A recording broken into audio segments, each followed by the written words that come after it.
Dez was about 2 weeks old when I lost my sight, and it was like he went off on his journey and went off on mine, and then we come together. When we first met, I thought it was different. I thought it was a dog that I'd done a walk with before.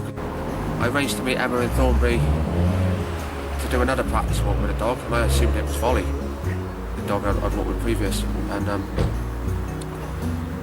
I just felt straight away he was a bit more eager, a bit more pulling a bit, and yeah, that was quite a good day. That was that, and we arranged for the day for him to move in, which was the following Friday, and it was like waiting for Christmas Day. They weren't very late, but in my mind it seemed like they were very late. I was getting worried. I was thinking, oh my God, they changed their mind. That was the real big turning point in my life, was Dez moving in with me. I'll never forget that first weekend together with him. I couldn't take him out, obviously. That was it. Even if they wanted him back, they couldn't have him. But it took the army to come round and get him. And then we started training, and it was very nerve-wracking the first week because I just couldn't get the hang of it.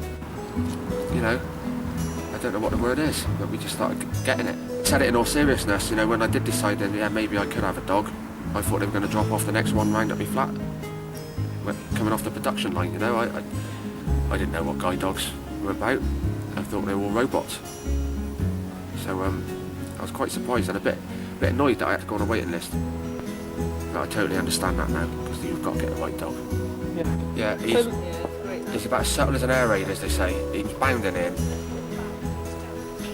I've got to get out of bed immediately, otherwise he's on the bed pawing at the duvet.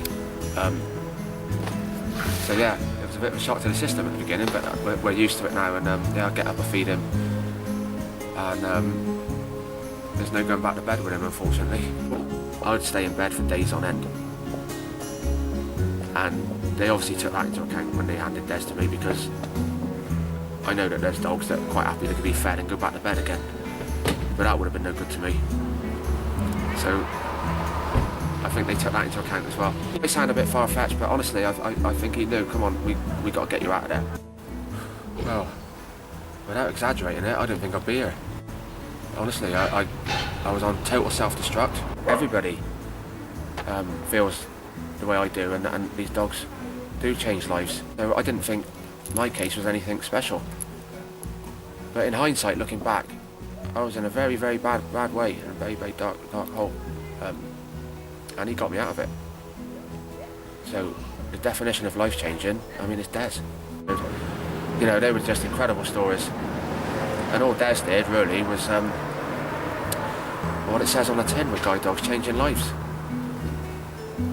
But yeah, very proud of him. We found you a dog, Dez, and once we got to know each other, she told me why they thought of me. He said that he's very eager to please and a bit soft in the head. I didn't realise just how much I wasn't mixing socially. But since I got Dez, I talk to people all the time, and I love talking about him. I love spreading a positive message about guide dogs. I rarely tell anyone to go away. You know, I'm always up for a chat about it. I've been walking around my local town, Thornbury, going about my daily business, and I can hear little kids, bless them, saying to their mums and dads, look mum, there's Dez. You're not allowed to touch him while he's working. Don't distract him. And I just smile. It's great, because it's not all sweetness and light in the world of guide dogs, because I do get people bumping into me a lot. I do get people wanting to say hello to him while I'm walking along. Invariably, as an adult, they don't mean anything bad by it. It's just it's ignorance. They just don't know. But with children, it's like you planted something in their head and it stays there. He loves posing for photographs. He doesn't need much encouragement. He doesn't wait till he has to get on the sofa now. He jumps up and curls up on my lap. I know guide dogs frown on that sort of thing, but it's either that or I get on the floor next to him, and I'm not getting any younger, so he comes and jumps on the sofa with me on a night time for an evening cuddle and the radio on, and it's the best time. Couldn't be happier. There's so many differences between a dog and a stick. I mean, I know some people prefer the stick, but Dez does everything for me. You know, I just hold on to the handle and follow him. He is crossing a road. I mean, crossing a road with a white stick is impossible unless you're at a crossing. But I can cross the road anywhere with Dez. Dez learns where certain places are, and I just have to give him the instructions to take me there. The only reason I've done the book is so I can pay them back something. It wouldn't be a lot, I know, but something financially rather than time. You know, I want to pay it back because I owe them everything. The puppy walking, the fundraising as well that they get involved in. I've never met people like that before in my life. The best way I can describe Dez waking me up on a morning is it's like being woken up by Tigger.